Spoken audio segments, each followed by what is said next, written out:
minasyaitonirrajim. Bismillahirrahmanirrahim. Assalamualaikum warahmatullahi wabarakatuh. Apa kabar saudara-saudariku seiman seagama di seluruh Nusantara? Semoga kita semua hari ini dalam keadaan sehat walafiat bersama keluarga tercinta, berusaha tetap menjaga hubungan baik kepada siapapun juga dan saling mendoakan dalam kebaikan. Insya Allah hidup kita selalu dalam keberkahan. Hari ini saya akan membawa tema tentang tanda-tanda orang yang punya sifat pendendam. Semoga kita tidak termasuk salah satu golongan orang-orang yang punya sifat pendendam. Mudah-mudahan Allah selalu tuntun langkah.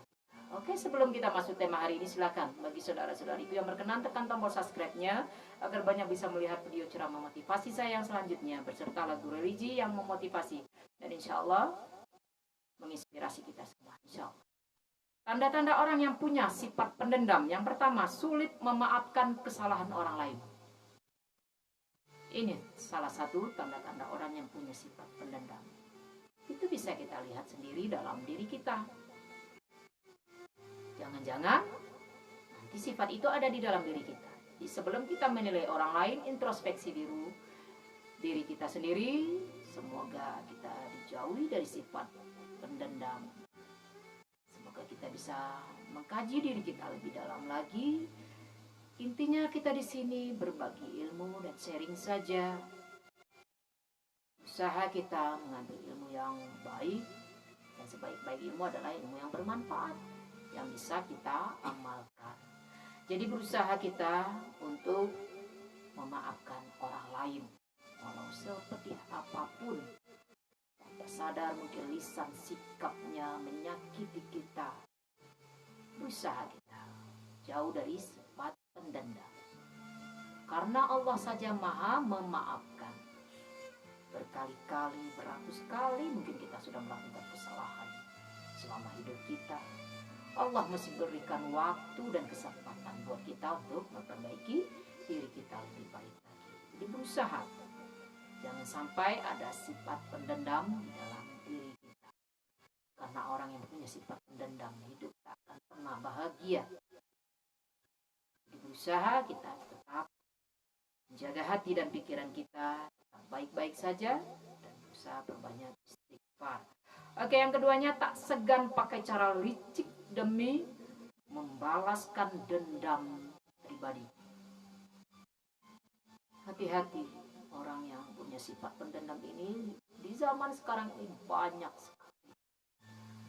Banyak orang bisa melakukan apa saja yang di luar pemikiran kita. Orang bisa melakukan apa saja untuk memuaskan nafsu duniawinya. Jadi berhati-hatilah menghadapi orang seperti ini. Kita harus cerdas. Jangan sampai terkontaminasi, jangan sampai kita tergelincir dan ikut membalas keburukan dengan keburukan. Berusaha jiwa memaafkan dan berusaha untuk lebih banyak berbuat kebaikan dan berusaha selalu mengingat kebaikan orang lain.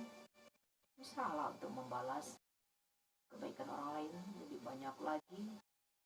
Jangan pernah sedikit saja niat untuk menzalimi orang lain.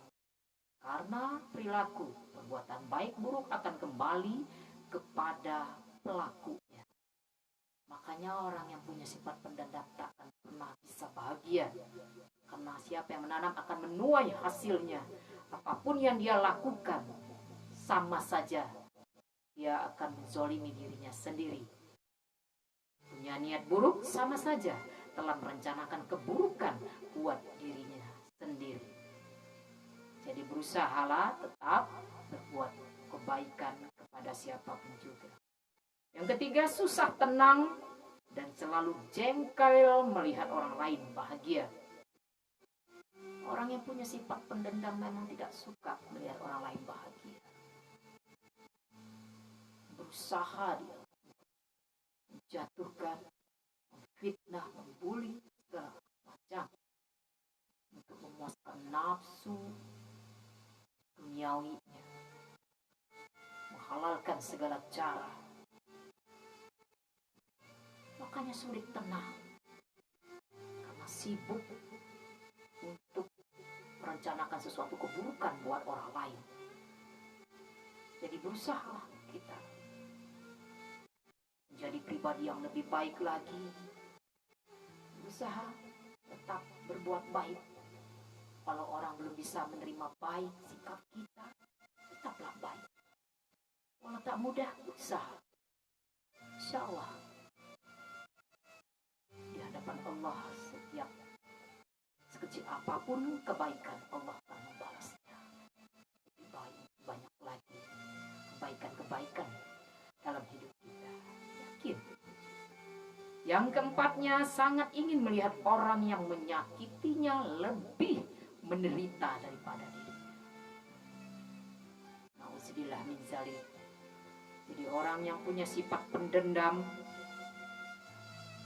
berusaha untuk menyakiti orang lain lebih dari apa yang dia rasakan. Ini sudah tergolong hati yang sudah mati, yang sakit, keras, menghitam, membatu. Jiwa pendendam ini sangat melekat dalam diri. Nah, mungkin hanya doa orang yang menyayanginya yang bisa melembutkan hati. Makanya kita berusaha menghadapi sifat orang seperti ini, bukannya harus dijauhi, tapi harus dirangkul. Insya Allah segala perbuatan baik atau buruk kembali kepada pelakunya. Kalau kita berniat baik, ingin merangkul saudara-saudari kita dalam kebaikan, insya Allah Allah pun akan lebih mudahkan urusan kita, insya Allah. Dan bagaimana menghadapi tipe manusia bermuka dua? Ciri-cirinya, orang yang mempunyai tipe bermuka dua, yang pertamanya terlalu baik, bahkan terkesan palsu. Dia berusaha mengambil hati kita berlebihan. Lisannya dijaga dengan sebaik-baiknya hanya untuk sesaat, untuk mengambil hati kita. Makanya berhati-hatilah dengan pujian. Biasanya orang yang cepat memuji akan sebentar saja akan memaki. Kalau tidak sesuai harapannya, dia akan berbalik membenci kita. Maka takutlah dengan pujian, karena pujian hanya milik Allah. Manusia tak pantas untuk dipuji. Manusia berusaha untuk memperbaiki diri lebih baik lagi. Manusia yang bermuka dua, yang keduanya suka menggunjing. Suka menggunjingkan orang lain di belakang. Di depan baik-baik saja, selalu mengiyakan, sepertinya sependapat. Padahal di belakang berbalik, kebalikan malah. Berhati-hatilah. Makanya hati-hati dengan lisan. Kalau ada yang curhat dengan kita, menggibahi orang lain, suatu saat kita pun akan diperlakukan sama.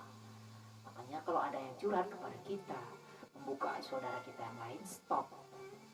Jangan jadi kompor. Jangan malah memanas-manasi. Bijaklah. Pada dasarnya orang yang curhat itu hanya ingin didengarkan. Tenangkan. Malah kalau bisa berikan kebaikan. Yang ketiga, perkataannya tidak konsisten. Sering berubah-ubah. Kadang A, kadang B. Jadi sulit dipegang perkataannya. Banyak sekali manusia seperti ini di zaman sekarang ini. Dan semoga kita tidak termasuk salah satunya. Pembelajaran. Di balik orang jahat sekalipun ada Allah. Allah ingin memberikan suatu pembelajaran kepada kita. Kalau kita tidak suka dengan hal-hal yang membuat kita tidak nyaman, jangan diambil, jangan ditiru. Maka berusahalah tetap baik walaupun orang belum bisa bersikap baik. Menghadapi tipe manusia yang bermuka dua, yang keempat ciri-cirinya tidak bisa diandalkan. mudah bersilat lidah dan mencari-cari alasan. Nih, tipe manusia membuka dua, sering mencari-cari alasan, suka bersilat lidah, suka mempoles-poles kata demi kata. Tapi berhati-hatilah, hati dengan orang bersilat lidah seperti lidah yang bercabang buah. Berusaha kita berhati-hatilah memilih teman, berkumpullah dengan orang soleh, dan kalau ada orang yang tidak sesuai harapan kita, doakan yang baik. Mudah-mudahan Allah berikan hidayahnya, Allah lembutkan hatinya, karena tak pantas kita untuk membenci manusia. Karena yang harus dibenci itu adalah sifatnya. Pada dasarnya manusia semua baik. Makanya berusaha lebih baik lagi kalau kita menghadapi orang yang tidak sesuai harapan kita beri dia nasihat yang membawa dalam kebaikan. Ingatkan selalu dalam kebaikan. Berusaha tanamkan empati yang kuat dalam diri kita. Oke, yang terakhirnya, sering memuji berlebih-lebihan depan kita, sering memuji perilaku kita. Hati-hati. Berusaha kita waspada setiap pujian siapapun juga. Ya, kita pasti pernah mengalami. Kalau mudah memuji, mudah juga akan memaki. Makanya berhati-hatilah. Dan kita pun jangan terlalu mudah untuk cepat menilai, memuji seseorang. Makanya jaga lisan, lebih baik sebaik-baik sikap, banyak diam sambil mengamati. Ambil pembelajaran dan sambil mendoakan. Dan berusaha kita untuk menjadi orang yang berperilaku yang baik, berakhlak yang baik, memberikan contoh yang terbaik buat keluarga kita, wanita muda. Berusaha, karena kita pada dasarnya ingin berbuat baik kepada siapapun juga. Musuh besar kita adalah diri kita sendiri, hawa nafsu kita sendiri. Jadi perbanyak istighfar, perbanyak istighfar. Insya Allah semua badai pasti akan berlalu, semua akan indah pada waktu. Dan yakin dan percaya semua akan baik-baik saja kalau kita tetap berpikir yang positif, berpikir yang baik-baik. Oke, mungkin hanya itu bisa saya sampaikan. Mohon maaf sekali lagi kalau ada keterbatasan dalam perkataan, dalam lisan saya, dalam sikap saya yang mungkin kurang berkenan. Mohon dimaafkan, karena saya juga manusia biasa yang tak mungkin bisa luput dari yang namanya kesalahan, kehilafan. Mudah-mudahan kita semua berusaha untuk memperbaiki diri kita lebih baik lagi. Mohon maaf kalau ada kata-kata yang kurang berkenan di hati. Mudah-mudahan kita berusaha, kita berprasangka baik. Intinya dalam kehidupan ini, berusaha tetap menjadi pribadi yang baik. Tidak ada maksud mengajari atau menggurui siapapun juga. Saya yakin dan percaya pada dasarnya kita semua berusaha ingin menjadi orang yang lebih baik. Saya hanya berusaha sharing saja, mengingatkan kita semua. Barangkali ada yang lupa, insya Allah dengan melihat video ini terbuka hati. Mohon maaf sekali lagi. Terima kasih banyak atas segala perhatiannya. Semoga kita semua selalu dalam keadaan sehat walafiat, selalu dalam rahmat Allah, kasih sayang Allah. Sekali lagi saya ucapkan terima kasih. Wabillahi taufiq wal hidayah. Wassalamualaikum warahmatullahi wabarakatuh. Salam sehat, dunia bahagia, akhirat surga, insyaallah.